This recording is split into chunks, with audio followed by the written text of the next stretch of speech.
akkaawuntii biyyaatti nama akkaawuntii asii barbaadellee akkaawuntii asii haa qopheessituu fi rakkoon qabu saniinillee gargaaramuu dandeessi.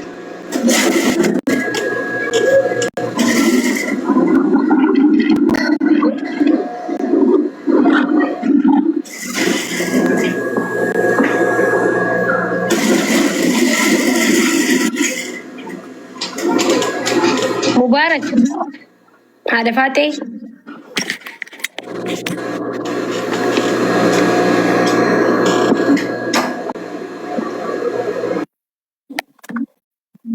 رافو بس كيس دفتمو غرغارسي سوف سلا السلام عليكم ورحمة الله وبركاته ديرون دم كيسنو بغنا جراتن سنجد أورو نسرجتن وعليكم السلام ورحمة الله وبركاته أكم نجام الحمد لله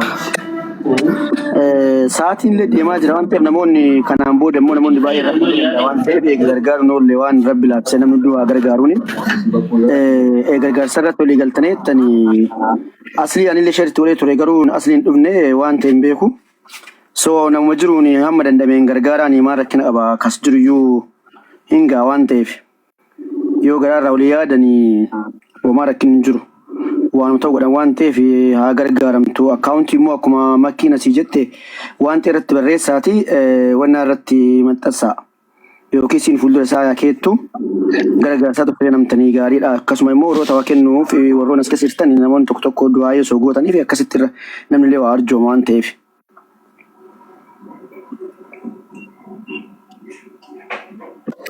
ummata dhimma hun dhimma maakii qofaa miti guys anamma ofii murteessuun barbaadu ani fi akkana godhee jee booda yaa'ii fi rakkoo ofitti fudhadhee abbaa manaa kiyyas rabbashee haadha tiyyas rabbashuu waan hin barbaanneef murteeffadhaati waan itti godhu barbaaddan murteessaati akkasinni deemna inta yoo haytan deemma mana cufadheen firraa ciisaa na dhukkuba.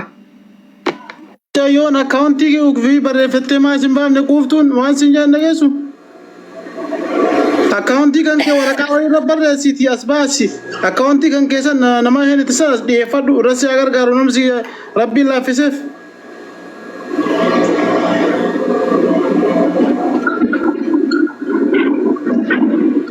Qoftu.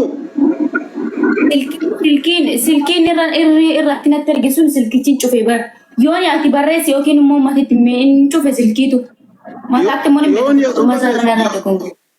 Yoni illee rakkina irraa bahee jira. Yoni nuu beek yoni gaafadhaa kaa yoni hin jiraame inni ma viidiyoon baane neetworkii rakkisee moo maali?